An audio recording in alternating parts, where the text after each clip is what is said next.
नमस्कार दोस्तों, स्वागत है आप सभी का ऑनलाइन बोर्ड स्टडी चैनल में। दोस्तों आप सभी के लिए मैं सीटेट का पेपर 1 में रिवीजन में मैं आप सभी को बता दूं, रिवीजन कह सकते हैं इसको और मैराथन कह सकते हैं। मैराथन 2 क्लास में आप लोग को प्रोवाइड कराने वाला हूं। इसमें 2 शिफ्ट का प्रश्न कराऊंगा और 2 शिफ्ट में मैं आपको मैथ पेडागोजी कराने वाला हूं। 5 जनवरी 2022 का पेपर और 4 जनवरी 2022 का पेपर कराऊंगा इसमें। और आप सभी को बता दूं कि इस पेपर की खासियत क्या है कि काफ़ी लॉन्ग क्वेश्चन पूछे गए हैं, आप लोग देखिएगा।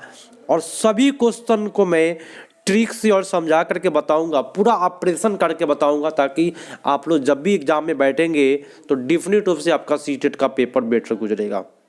दोस्तों शुरू करते हैं आज का क्लास, देर ना करते हुए। प्रथम प्रश्न है, आपकी स्क्रीन पर सुनिएगा। काफ़ी लॉन्ग क्वेश्चन आप लोग देख सकते हैं और ये आपका कूट है, इसमें कूट के हिसाब से सही करना है। प्रश्न बोलता है कि शुरुआती प्राथमिक कक्षाओं के विद्यार्थियों को संख्या के शिक्षण के संदर्भ में निम्नलिखित में 3 कथन को दिए गए हैं। 3 कथन कौन कौन से दिए गए हैं ये बताना है। विद्यार्थियों को वस्तुओं की संख्या, उनकी राशियों के बारे में सोचने के लिए प्रोत्साहित करना और जब उनके लिए अर्थपूर्ण हो तो ये अच्छी बात है। ठीक है, चलिए बी ऑप्शन है आपका, ये तो सही गया। अंकों के नाम को याद करके आपका गिनती सीखने के लिए विद्यार्थियों को प्रोत्साहित करना, गलत बात है। विद्यार्थियों को चल वस्तुओं के समूह बनाने के लिए प्रोत्साहित करना, ये सही है। तो आपका सही गया ए और सी। चलिए अगले प्रश्न पर आते हैं। वेन हिले का क्रम बताना है दोस्तों, कि सबसे पहले क्या, उसके बाद क्या और उसके बाद क्या। तो वेन हिले का क्रम इसमें बताना है, कौन सा क्रम सही है। तो मैं आपको डायरेक्ट बता देता हूं। सबसे पहले वेन हिले साहब ने दृश्यकरण बताया, उसके बाद विश्लेषण बताया। तो दृश्यकरण को 0 बोला, विश्लेषण को स्तर 1 बोला, संबंध पहचानना बोला स्तर 2, निगमन स्तर 3 और स्वयं सिद्धि स्तर आपका 4। तो ये वेन हिले का स्तर है, याद करके रखिएगा। आप लोग क्रम में पूछा जा रहा है बार बार। अगला है कि निम्नलिखित कथनों में कौन सा गणितीय कार्य के लिए उपयुक्त नहीं है। Negative question. उपयुक्त गणितीय कार्य को जब विद्यार्थी को चुनौती दी जाती है तब प्राथमिकता है कि कठिन समस्याओं को निपटने की उनकी क्षमता में वह आत्मविश्वास बन जाए। तो दोस्तों ये आपका सही जा रहा है, आत्मविश्वास बनाया जाए, बन जाए, अच्छी बात है। लेकिन नेगेटिव पूछ रहा है, तो बोल रहा है कि अगर गणित का कार्य कठिन है तो विद्यार्थियों को व्यस्त नहीं रख सकता। जब कठिन है तब व्यस्त नहीं रहेगा बच्चा, उसी में संलग्न रहेगा जब कठिन है। तो ये गलत बात बोला और नेगेटिव क्वेश्चन होने के कारण आपका उत्तर जो जा रहा है वो बी पर जा रहा है। ठीक है, आते अगले प्रश्न पर आते हैं। चलिए एक बार आप सभी को लाइक कर दीजिए, काफी बेटर तरीका से बताऊंगा, मजा आ जाएगा आपको ट्रिक आपको देख करके और समझ करके। अगला प्रश्न है दोस्तों, देखिएगा कि निम्नलिखित कथनों में कौन सा कौशल व्यक्त किया गया है जो वस्तुओं के परमात्रीकरण को समझने के लिए बच्चे की सहायता करेगा। अब दिया हुआ है यहाँ पे क्या कि बच्चों मनोगत 2 में 1, देखिए मैं इसका ट्रिक बताऊंगा, काफी बेटर है।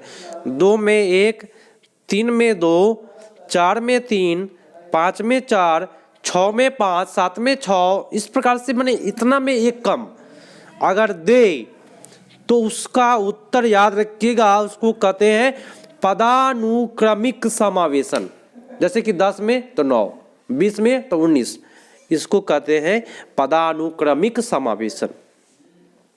अगला प्रश्न है, बोला कि प्राथमिक गणित कक्षा में भिन्न की अवधारणा के परिचय के लिए निम्नलिखित रणनीतियों में कौन सा अति उपयुक्त है। भिन्न के लिए कौन सा बेटर है। तो विद्यार्थियों को भिन्न की इराबती बोले तो शब्द समस्या केवल गलत जाता है, केवल शब्द वाला नहीं देंगे। तो केवल शब्द वाला आपका गलत जाता है। 1/2, 1/4 को निरूपित करने के लिए चार्ट दिखाना, दोस्तों चार्ट आपका गलत जाता है। ठीक है, चलिए अब आइए कि संख्या रेखा पर भिन्न को निरूपित करना। दोस्तों ये भी आपका 1 to 5 पे नहीं जाएगा। सबसे बेटर अगर भिन्न पढ़ाना है तो दो ही उत्तर उसका मैं बताऊंगा, दो ट्रिक भिन्न के लिए। एक तो कागज मोड़ने वाला, ठीक है, और दूसरा छड़। छड़ याद रखिएगा, भिन्न प्राणी के लिए छड़ की आवश्यकता पड़ता है। उस छड़ का नाम है क्रायोजेनिक छड़, ठीक है। तो कागज मोड़ने की क्रियाकलाप आयताकार वृत्ताकार पट्टियों में है, कटआउट के साथ में। आपका सबसे बेटर है आपका D is the right answer. अगला है, दिए गए कथनों में ए और आर में बताना है कथन कारण वाला क्वेश्चन है। या बोल क्या रहा है कथन कारण में, ध्यान से सुनिएगा, मजा आएगा आपको, क्योंकि कथन कारण जो है ना थोड़ा सा समझा जाता है तो आपका सही निकल जाएगा। क्वेश्चन बोलता है कि प्राथमिक विद्यालय में गणित पाठचर्या को मूर्त से अमूर्त पढ़ा की ओर बढ़ना चाहिए। बहुत अच्छी बात है, कभी भी बच्चा को मूर्त से अमूर्त पढ़ाना है। प्राथमिक कक्षा में विद्यार्थी बिना चिंतन गणित करना आरंभ करते हैं। क्या कोई ऐसा व्यक्ति को देखे हैं जो बिना सोचे मैथ बनाता हो? ये बात गलत बोला। आपका उत्तर केवल ए सही जा रहा है और आर गलत है। अगला प्रश्न, क्वेश्चन कहता है कि राष्ट्रीय पाठचर्या रूपरेखा 2005 के अनुसार गणित में कक्षा पर आधारित आकलन के बारे में कौन सा कथन अति उपयुक्त है? आकलन के लिए सबसे बेटर बताना है कौन सा। तो इसे सिर्फ विद्यार्थी के मूल्यांकन के लिए ही नहीं करना चाहिए, बल्कि प्रतिपुष्टि प्रदान एवं शिक्षण अधिगम प्रक्रिया को सुधारने के लिए भी करना चाहिए। बात सही बोला, क्योंकि आकलन केवल मूल्यांकन के लिए नहीं, सुधार के लिए भी होना चाहिए।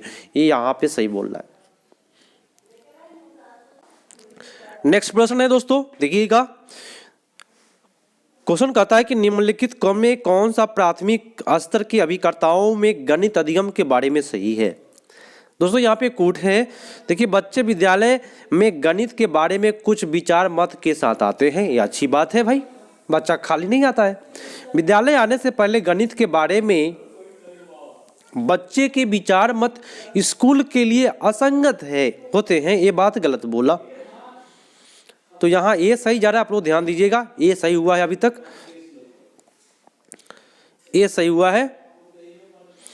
आगे भी देखते हैं कौन कौन सही जा रहा है इसमें, इसको देख लेना है कि बच्चे में दिक् स्थान संबंधी समझ केवल ज्यामितियों के अध्ययन के लिए होता है। मानिए दोस्तों, ज्यामिति के दौरान विकसित होता है। ये गलत बात बोला। प्राथमिक कक्षाओं में बच्चे अपने परिवेश एवं आकृतियों को पहचानने में सक्षम होते हैं। या सही बोला। तो ए और आपका डी सही जा रहा है, तो आपका उत्तर हो जाएगा ए। चलिए, तो कभी भी कोई भी क्वेश्चन हो, उसको अगर आप ध्यान से और ट्रिक लगा करके समझ करके अगर उसका जवाब देते हैं तो आप कभी भी गलती नहीं करेंगे। देखिए दोस्तों, मैं हिंदी पेडागोजी कराया, उसमें काफ़ी लोगों का कमेंट आया कि सर आप गलत क्यों पढ़ाते हैं। मैं आपको बता दूं कि भाई कभी कभी लॉन्ग सेशन होता है, उसमें कुछ कुछ मुझसे मिस्टेक हुआ हिंदी में, जिसकी वजह से काफ़ी लोगों का कमेंट आने लगा। लेकिन बाकी तो सब सही चल रहा था, लेकिन एक दो क्वेश्चन हमसे मिस्टेक हुआ है, क्योंकि काफ़ी जब अधिक देर तक जब वीडियो बनता है ना तब माइंड ऊब जाता है, जिसकी वजह से कुछ गलतियाँ हो जाती है। लेकिन उसमें भी मैं आपको बता दूं, अगर क्वेश्चन को सही से अगर आप लोग पढ़ेंगे तो उस गलतियां को सही से आप साबित कर सकते हैं। मैं जो बताया हूं एक्यूरेट बताया हूं। लेकिन काफ़ी लोगों का जो कमेंट आ रहा है ना माइंड में, मैं आपको एक चीज़ बताता हूं। मैं पोल डालता हूं, पोल मैं बता दूं, एक पोल मैं डाला हूं, उसमें इतना लोगों का परसेंटेज गलत है कि क्या कहें। तो वो अपने हिसाब से सही मारते हैं। मेरे हिसाब से अगर चलेंगे तो ठीक जाएगा, मैं आपको गारंटी करता हूं, क्योंकि कोई भी क्वेश्चन को मैं शोध करके ही पढ़ाता हूं। चलिए ऐसे आते हैं क्वेश्चन पर। एक क्वेश्चन मिस्टेक हुआ था जिसकी वजह से कमेंट पर आया। चलिए कोई दिक्कत नहीं, आगे आते हैं क्वेश्चन पर। क्वेश्चन क्या बोलता है, देखिएगा कि राष्ट्रीय पाठचर्या रूपरेखा 2005 के अनुसार गणित पाठचर्या के महत्वपूर्ण लक्षण रूपक है, क्या है? ऑप्शन दोस्तों देखिए, इसमें महत्वाकांक्षी एवं सुसंगत होना चाहिए, अच्छी बात है। इस क्रियाकलाप पर केंद्रित होना चाहिए, क्रियाकलाप पर केंद्रित होना चाहिए गणित, अच्छी बात है भाई। इसमें अधिक संख्या के योगात्मक आकलन समीन होने, देखिए केवल अधिक योगात्मक आकलन सही करेंगे, केवल जोड़ पढ़ाएंगे तो गलत बात बोला। इसमें समझ को अधिक, बोध से अधिक क्रियाविधि और सूत्रों के ज्ञान पर बल देना चाहिए, भाई ये बात गलत बोल रहा है आपका। तो आपका उत्तर ए और बी ही दिखाई दे रहा है यहाँ पे, बाकी कोई ऑप्शन सही नहीं है। तो आपका उत्तर हो जाएगा ए और बी। दोस्तों मज़ा आ जाएगा अगर मेरे यहाँ अगर आप अच्छे से समझ करके पढ़ते हैं ना, इतना बेटर आपका परफॉर्मेंस हो जाएगा, मैं आपको कहूँगा। आप लोग खुद कहिएगा, आप लोग कमेंट करके, क्योंकि मैं ऑफलाइन क्लास भी चलाता हूँ और वहाँ का रिजल्ट काफ़ी बेटर होता है। दूसरी बात, एक और बात मैं बता दूँ, अब की बार 50% सीटेट में लोग फेल करने वाले हैं, क्योंकि ऑनलाइन जो एग्ज़ाम है ना उसमें कुछ बदलाव किया है, कूट में उलटफेर कर दिया है। तो जानते हुए भी आप आंसर आप गलत कर सकते हैं, वहाँ पे कूट में उलटफेर है, इसलिए थोड़ा सा ध्यान दे करके अगर जवाब देते हैं तो आपका सही जाएगा। लेकिन आप जानकारी रहते हुए भी गलती करने वाले हैं यहाँ पे आप, तो थोड़ा सा आप लोग माइंड को सही से आप लोग जवाब दीजिएगा। 50% लोग फेल करेगा, कूट का उलटफेर है। जैसे कि मैं आपको बता देता हूँ एग्जाम कैसे है। मान लीजिए ए, बी, सी और डी 4 ऑप्शन है, तो आपको नीचा मारना है। 1 में दे देगा डी, 2 में दे देगा सी, 3 में दे दे रहा है ए और 4 में दे देगा बी। तो नीचे मारना है। मान लीजिए आपका उत्तर बी पर जा रहा है, तो बी कहाँ है देखिए, तो बी 4 नंबर में है, तो 4 नंबर क्लिक कीजिएगा। कितना लोग 2 नंबर क्लिक कर देगा तो गलत हो जाएगा। तो कूट में उलटफेर हो गया है, उलटफेर दे रहा है आपकी बार, है ना। तो उसको थोड़ा सा ध्यान में रख करके आप लोग जवाब दीजिएगा तो आप लोग अच्छा जाइएगा। क्वेश्चन क्या कहता है देखिएगा कि गणित में विद्यार्थी केंद्रित कक्षा का अति उपयुक्त उदाहरण है। क्या उदाहरण है विद्यार्थी केंद्रित का? तो अभ्यास के लिए कक्षा में प्रत्येक विद्यार्थियों के अनेक प्रश्न उपलब्ध कराना। अनेक प्रश्न, गलत बात बोला। शिक्षक प्रत्येक विद्यार्थी को श्याम पट पर से, देखिए श्याम पट पर से हल को उतारने के लिए कहिएगा क्या आप? नहीं दोस्तों, गलत बोला। शिक्षक विद्यार्थियों को निजी व्यक्तित्व अनुभव की उसके गणितीय समझ में निर्माण हेतु विद्यार्थियों के साथ व्यस्त करना। अच्छी बात है, निजी अनुभव से जोड़ना है। श्याम पट यहाँ भी है, तो सबसे बेटर आपका सी हो जाएगा। अगला है कि निम्नलिखित में कौन सा प्राथमिक कक्षाओं के गणित पुस्तक के बारे में अति उपयुक्त है? यहाँ पे भी कूट दे रहा है आपका, और कूट में मात्र आपका 2 ही सही करना है। 1 और 2 में कोई भी सही करना है। देख लीजिए कौन सही जा रहा है इसमें। कि पाठ्यपुस्तक में दी गई समस्या के समाधान केवल विशेष युक्तियों में सीमित होनी चाहिए, आपका गलत बोला। पाठ्यपुस्तक में उपयोग की गई भाषा गणित में रोजमर्रा की भाषा से बहुत अलग नहीं होनी चाहिए, मतलब कि रोजमर्रा की भाषा की तरह होनी चाहिए, ये बात सही बोला। पुस्तक में कहानी और दूसरे वृत्तांत सम्मिलित नहीं होना चाहिए, बल्कि अभ्यास के लिए अनेक प्रश्नों को सम्मिलित करना चाहिए, आपका ये बात गलत बोला। अनेक प्रश्नों को सम्मिलित करना चाहिए, नेगेटिव बात भी बोल रहा है, तो आपको केवल यहाँ पे बी ही सही जा रहा है, तो आप लोग बी करके आए। अगला प्रश्न है कि निम्नलिखित में कौन सा गणित के शिक्षण एवं अधिगम की प्रक्रिया से संबंधित नहीं है? देखिए गणित जो है मैं आपको बता दूं, अमूर्तन है, गणित खोज पर आधारित है, गणित में दोस्तों ऑप्टिमाइजेशन होता है, लेकिन याद ये करने वाली बात नहीं होता है। कोई भी आंसर रट जाइए, क्या टकराएगा? नहीं टकराएगा दोस्तों। तो आपका उत्तर जो हो जाएगा यहाँ पे डी हो जाएगा, क्योंकि नेगेटिव क्वेश्चन है। अगले क्वेश्चन पे आते हैं। यहाँ पे पोलिया साहब के बारे में बोल रहा है कि भाई पोलिया के समस्या समाधान में कौन सा चरण नहीं है जिसने पोलिया साहब ने नहीं बोला है। मैंने दोस्तों समस्या को समझना बोला है पोलिया साहब, लेकिन याद करने वाली बात पोलिया साहब नहीं बोला है, बाकी सारे ऑप्शन बोले हैं, तो यहाँ आपका उत्तर बी पर चला जाएगा। अगला है, ये आप देख रहे हैं कोई बच्चा इधर उधर पलट फेर करके बना रहा है, ठीक है। तो विद्यार्थियों में योग के कौन से गुणधर्म उपयोग किया है? ये जो उलट फेर करके बैठाया है विद्यार्थी, तो इसी को कहते हैं दोस्तों साहचर्य। क्या कहते हैं? साहचर्य। और क्रम विनिमय के माध्यम से बच्चा बनाया है। याद रखिएगा, ये 3 को जोड़ने के लिए दिया गया। बच्चा पहले 73 और 35 को जोड़ा, लेकिन नहीं दोस्तों, बच्चा सबसे पहले इस प्रकार से जोड़ने की कोशिश किया और उत्तर 135 लाया।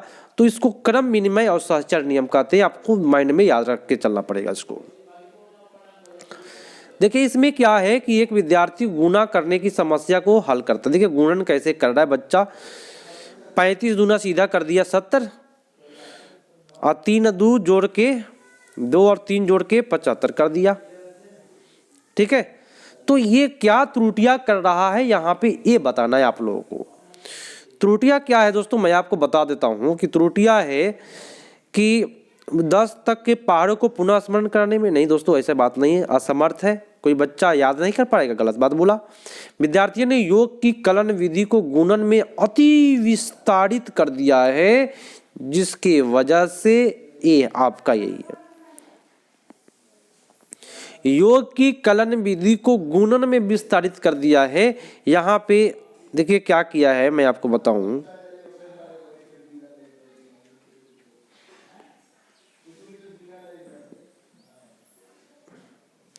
एक सेकंड दोस्तों, इसमें थोड़ा सा देखिए आगे भी देख लेते हैं। इसमें नहीं बात बोला तो गलत बात बोला। विद्यार्थियों को गुणा के समय में पुनः समूहीकरण, यहाँ पे जोड़ वाली बात नहीं हो रहा है, असमर्थ वाली बात यहाँ भी है। तो दो दो ऑप्शन में अगर सेम चीज दे तो वो कभी होता ही नहीं है सही, तो इसलिए आपका जो उत्तर है वो सबसे बेटर बी पर ही जाएगा। अब आते हैं नेक्स्ट शिफ्ट का, कराते हैं आप लोगों को 4 जनवरी 2022 का। इसमें मैथ पेडागोजी जो भी है दोस्तों सभी लॉन्ग पूछे गए हैं। भाई दोस्तों पहले की तुलना में मैथ पेडागोजी जो पूछ रहा है आजकल वो काफी लॉन्ग पूछ रहा है, इसलिए आप लोग पूरा ध्यान दे करके जवाब दीजिएगा और सभी को एक बार लाइक कर दीजिए। आइए क्वेश्चन पर। हाँ तो दोस्तों आपका फर्स्ट क्वेश्चन है, मजा आ जाएगा आपको मेरे यहाँ अगर करते हैं। देखो बार बार मैं कहता हूँ इसलिए कि मैं काफी बेटर तरीका से बताता हूँ जिससे कि आपका और बेटर हो जाए। निम्नलिखित में कौन सा वैन हीले ज्यामितीय तर्क के सिद्धांत का चरण नहीं है? जैसे वैन हीले साहब दृश्यकरण बोला, विश्लेषण बोला, ठीक है, स्वयं सिद्धि बोला, उसको बोलते हैं अभिगृहित हिति बोलते हैं, लेकिन मूर्त संचालन वैन हीले साहब नहीं बोले हैं। आपका उत्तर यहाँ पे बी हो जाएगा। जिन लोगों ने बी किया उन सभी का सही जा रहा है। अगला प्रश्न है आपके स्क्रीन पर है, जवाब देने की कोशिश कीजिएगा। इसमें 2 ही ऑप्शन सही करना है। चलिए, गणित में निरंतर एवं व्यापक मूल्यांकन के अंतर्गत सम्मिलित होगा। क्या सम्मिलित होगा? तो छात्रों की अवधारणात्मक समझ पर विस्तृत प्रतिपुष्टि, बहुत अच्छी बात है, ठीक है। कक्षा में फेल और पास बच्चों की संख्या के प्रतिशत के लिए केवल सामूहिक प्रगति दिखाना, गलत बात बोला। संपूर्ण वर्ष में छात्रों की प्रगति, अच्छी बात है। गणित में अधिगम के लिए निम्नतर स्तर को जानना, ये गलत बात बोला। उत्तर आपका ए और सी पर चला जा रहा है। आप करके आइए, कोई दिक्कत नहीं होगा। अगला प्रश्न है, निम्नलिखित में कौन सा कथन गणित में मानचित्रण के बारे में सही नहीं है? तो दोस्तों मानचित्रण के बारे में यहां पे आपका ऑप्शन दिया है कि मानचित्रण उच्च गणित में कई विषयों का आधार बनाता है, अच्छी बात है। मानचित्रण दिक् स्थान समझ को मजबूत करता है, अच्छी बात है। मानचित्रण समानुपाती सोच को बढ़ावा देता है, ये भी आपका क्या बोल रहा है दोस्तों, सही बोल रहा है। मानचित्रण केवल आसपास के मानचित्रण का आरेखन, दोस्तों यहाँ पे केवल आने के कारण ये आपका गलत हो गया, इसलिए आपका उत्तर डी हो जाएगा। आते हैं अगले क्वेश्चन पर। देखिएगा, क्वेश्चन कहता है कि निम्नलिखित में कौन सा बंद सिरे वाला प्रश्न है? दोस्तों मैं आपको बता दूं, बंद सिरे वाला प्रश्न कभी भी पूछेगा आपसे तो उसका उत्तर 1 होता है। देखिए इसमें लिखा क्या, उसका उत्तर जो होता है वो फिक्स होता है। देखिए इसके बीच 5 पूर्ण संख्याओं को लिखिए, ये फिक्स है, इसलिए आपका क्या है, ये बंद उत्तर वाला प्रश्न है। काफी लोगों का सही जा रहा है, आपका उत्तर सी जा रहा है। चलिए, निम्नलिखित में कौन सा संख्याओं का प्रकार उपयोगिता नहीं है? बताएं उत्तर आपका क्या होगा। गणन संख्या, अच्छी बात है। क्रम संख्या, अच्छी अंकित संख्या, ठीक है, लेकिन सुंदरता वाला संख्या, सुंदरता वाला संख्या से क्या मतलब है दोस्तों? सौंदर्य परक बोलते, नेगेटिव बात बोला, नेगेटिव क्वेश्चन, नेगेटिव उत्तर। काफी लॉन्ग क्वेश्चन है दोस्तों, घबराइए नहीं, मैं आपको अच्छे तरीका से बताऊंगा जिससे कि आपको समझ में आ जाएगा। भाई क्वेश्चन कह रहा है कि प्रेम से पढ़ते हैं पहले कि लंबाई का मापन बढ़ाते समय एक अध्यापिका छात्रों को अपनी मेज की लंबाई मापने के बजाय हाथ और पेपर क्लिप से मापने के लिए कहती है। बोला कि भाई टेबल को हाथ से मापो, पेपर से मापो। क्रियाकलाप कराने का क्या कारण है? मेरे दोस्तों मैं आपको बता दूं, कोई चीज का वैल्यू तब समझेंगे जब उसका क्या हो, कोई चीज का वैल्यू तब समझेंगे जब वो आपको नहीं मिल पा रहा है। एक्यूरेट आंसर आपको नहीं मिलेगा तब उसका वैल्यू समझेंगे और उसकी आवश्यकता पड़ेगी। तो दोस्तों इसका मापने का मैं डायरेक्ट आंसर पाता हूँ तब आपको समझ में आएगा। मापने का यही कारण है क्योंकि इसमें नेगेटिव पॉजिटिव नहीं होता है।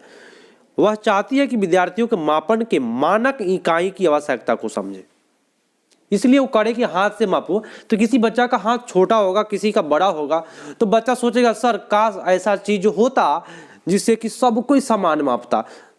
तो यही ना इसको बोलते हैं मानक इकाई की आवश्यकता को समझ सके। यही कारण है कि टीचर ये पहले करा रही है। मैंने आपको शुरुआत में ही बोला कि कोई चीज का वैल्यू तब पता चलता है जब उसका एक्यूरेट आंसर नहीं प्राप्त होता है। तब सोचते हैं कि क्या काश कोई चीज होता जिससे आंसर कुछ एक्यूरेट आता। इसीलिए मानक इकाई की आवश्यकता को समझ सके, इसलिए टीचर ऐसा कर रही है। अगला प्रश्न है, काफी लॉन्ग है लेकिन घबराइए नहीं, मैं आपको प्रेम से समझाऊंगा।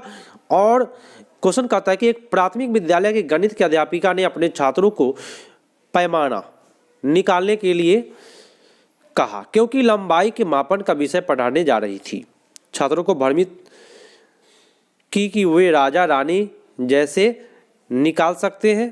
देखिए पैमाना मतलब रूलर टीचर बोली क्या रूलर निकालो, बच्चा समझ गया रूलर मतलब कि सर शासक निकाले। शासक मतलब क्या राजा रानी निकाले सर। दोस्तों सुरती संभिन्नार्थक शब्द कहलाते हैं पैमाना। जैसे होता है ना रूलर माने होता है शासक, भी रूलर मतलब वो पटरी, ठीक है।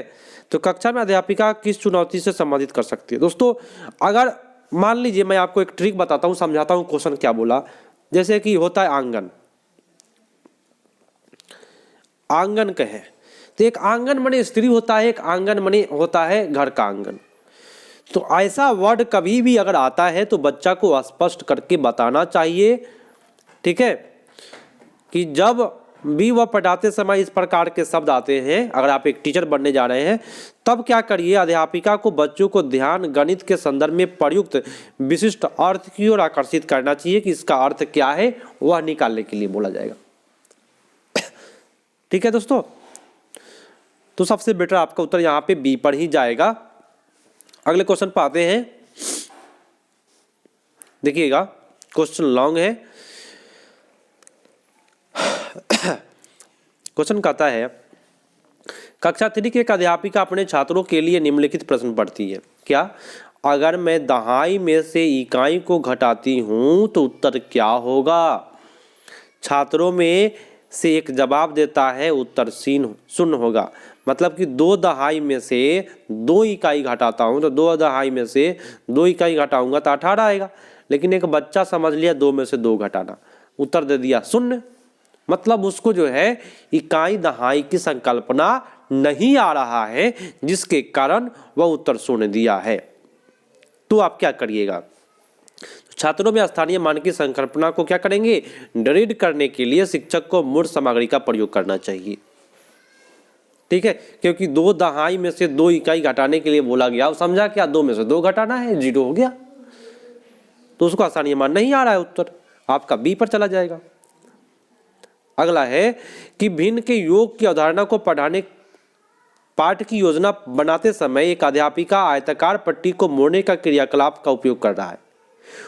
ऊपर दिया गया क्रियाकलाप एक डैश है। दोस्तों कभी भी मोड़ करके पढ़ाया जाता है, भिन्न को कागज को मोड़ करके, आयताकार पट्टी को मोड़ करके पढ़ाया जाता है 1 to 5 में। तो ये जो भिन्न को पढ़ाने से पहले किया जाता है, क्या किया जाता है दोस्तों, अगर आप कागज मोड़ करके पढ़ाना चाहते हैं, अगर भिन्न पढ़ाना चाहते हैं तो सबसे पहले कागज लेंगे, मोड़ करके पढ़ाएंगे। तो ये पढ़ाने के पहले किया जाता है। तो दोस्तों का क्या, पूर्व विषय वस्तु क्रियाकलाप माने पढ़ाने के पहले। आपका उत्तर सी पर चला जाएगा। अगला है दोस्तों कि प्राथमिक स्तर पर गणित की अच्छी पाठ्य पुस्तक के लिए निम्नलिखित में कौन सा लक्षण अत्यधिक महत्वपूर्ण है। कौन सा बेटर है गणित के पाठ्य पुस्तक के लिए, अवधारणाओं को संदर्भ के साथ परिचय देना चाहिए। अच्छी बात बोल रहे भाई, यहाँ पे केवल है, यहाँ रंगीन आकर्षक गलत जाता है, यहाँ मानक कलन विधि गलत जाता है। आपका उत्तर सबसे बेटर ए हो जाएगा। राष्ट्रीय पटचर्या रूपरेखा 2005 मानता है कि गणित में चिंतन और तर्कना एक निश्चित तरीका अवस्थित है, तो यह दृष्टि चरितार्थ की जा सकती है। आंसर बताइए आप लोग। छात्रों को विशेष अनुवेक्षण दे करके नहीं दोस्तों, अनुवेक्षण दे करके नहीं होगा। अन्वेषण उपागम, हस्त क्रियाकलाप उपागम, अवधारणाओं का वास्तविक जीवन से संबंध जोड़ना और छात्रों में चर्चा में शामिल करना, इससे बेटर कुछ ऑप्शन हो ही नहीं सकता है दोस्तों। ठीक है, इसलिए आपका उत्तर बी पर चला जाएगा। अगला है कि गणित के शिक्षक के रूप में आप बच्चों को गणित का दर्शन को सुधारने के लिए संभावित शिक्षक में क्या परामर्श देंगे? बताएं, क्या आप परामर्श देंगे कोई शिक्षक को ताकि सुधर जाए? तो बच्चे के अभ्यास के लिए अधिक से अधिक पुस्तकों की, ये बात गलत बोला। अभिभावक को परामर्श देना ताकि बच्चे घर पर ट्यूशन पढ़ाए। दोस्तों ट्यूशन वाली बात यहाँ पे हो गया, बिजनेस वाली बात नहीं चलाना है भाई। बच्चों को उसके अवधारणात्मक और क्रियाविधि का ज्ञान के बीच में संबंध स्थापित करने में सहायता करना, अच्छी बात है। ठीक है, वर्ष के अंत में यहाँ पे आपका गलत लिखा क्योंकि यह योगात्मक आकलन के अंतर्गत आता है, इसलिए आपका उत्तर जो जाएगा वो सी पर जाएगा। अगला है, कथन में बोलता है कि शिक्षक के छात्रों को संबंध खोज करने और उसके आप प्रतिमान ढूंढने के लिए एक सुसाध्य कार्य करता है के साथ अत्यधिक अनुकूल होगा। किसके साथ बेटर होगा दोस्तों, ये बताना है आपको। देखिए दोस्तों, कभी भी अगर आप एक टीचर बनने जा रहे हैं तो आप कभी भी बच्चों को आगमन विधि से पढ़ाएं, सबसे बेटर विधि मानी जाती है और अनुकूल विधि मानी जाती है। एक प्राथमिक कक्षा का अध्यापक अपने विद्यार्थियों को अपने आसपास के, मतलब कि कम से कम 5 परिवार के कक्षा 5वीं पीढ़ी तक रहे लड़के एवं लड़कियों के आंकड़ा एकत्रित करना है। तो दोस्तों मैंने एक ट्रिक बताया था, आंकड़ों के लिए आपका आंसर जाता है सर्वेक्षण। मतलब कि आप एक टीचर है, आप बच्चों को बोले कि भाई आसपास जो 5 परिवार है उसमें खोजना है कि कितना लड़का और लड़की जो है वह पढ़ाई कर रहा है, इसका सर्वेक्षण करना है। तो दोस्तों आपका उत्तर होगा क्या? तो मैं आपको बता दूं, आंकड़ों का क्या किया जाता है, 2 चीज मैं आपको बताया था, आंकड़ों का सर्वेक्षण और एक होता है प्रबंधन। 2 चीज सही जाता है आंकड़े वाले प्रश्न में। तो यहाँ पे लिखा हुआ है, और यहाँ पे लिखा हुआ है कि आप प्रकार आंकड़ों का प्रबंधन का परिचय देना, आपका सबसे बेटर बी हो जाएगा। कभी भी गलती नहीं करेंगे अगर मेरे यहाँ पढ़ाई करते हैं तो मैं डिफिनिट रूप से बताता हूँ कि जो भी ट्रिक मेरे यहाँ मिलता है वह आपको 100% सही जाएगा। ठीक है, चलिए आज का लास्ट प्रश्न है। आप सभी से रिक्वेस्ट है कि पहले आप लोग अपने दोस्तों के पास, 5 दोस्तों के पास जरूर शेयर कीजिएगा। ये वीडियो जैसे ही खत्म करें 5 व्यक्ति के पास शेयर कर दीजिए दोस्तों, क्योंकि आप लोग का ये जो शेयर है ना, हमको काफी एनर्जेटिक रूप में पढ़ाने के लिए मजबूर करेगा। तो आप लोग जरूर शेयर करें, जिससे कि मैं एक भी क्लास आप लोग के लिए मिस नहीं करूं, और जब तक आपका एग्जाम नहीं हो तब तक मैं आपको हेल्प करूं। निम्नलिखित में कौन सा चरण पोलिया के लिए समस्या समाधान का चरण नहीं है? पोलिया के बारे में स्पेशल वीडियो बनाया हूं मैं। समस्या को समझना है, योजना बनाना है, पुनः योजना बनाना है। सॉरी, पोलिया में पुनः योजना बनाना नहीं है, योजना बनाना ही केवल है। पुनः योजना वाला बात गलत बोला है, पोलिया साहब नहीं बोले हैं। योजना का संचालन करने के लिए बोले हैं, लेकिन पुनः योजना बनाने के लिए पोलिया साहब नहीं बोले दोस्तों। तो मिलते हैं दोस्तों अगले पार्ट में, क्योंकि आप लोग एक बार मैं आपको पहले ही बोल दिया कि लाइक करके ही जाना है, और जो लोग बिना सब्सक्राइब करके देखते हो भाई सब्सक्राइब कर लीजिए। कम से कम भाई शेयर आप लोग अधिक से अधिक आप लोग शेयर करें, इससे सपोर्ट मिलता है दोस्तों। आप एक टीचर बनने जाना है और एक टीचर दूसरे टीचर का सहयोग करता है, तो मैं आपको सहयोग कर रहा हूं और आप हमको सहयोग करें भाई। काफ़ी बेटर तरीका से आपका सीटेट में मेरे माध्यम से आपका स्कोर काफ़ी बेटर जाएगा। ठीक है, प्रत्येक पॉइंट को मैं तोड़ करके बताया हूं, ऑपरेशन करके बताया हूं, क्योंकि काफ़ी लॉन्ग क्वेश्चन था। ठीक है ना, जब आप लोग इसको बनाने बैठेंगे तो थोड़ा सा कम गलतियां होगी वहां पे। तो दोस्तों मिलते हैं अगले पार्ट में, तब तक के लिए धन्यवाद, जय हिंद।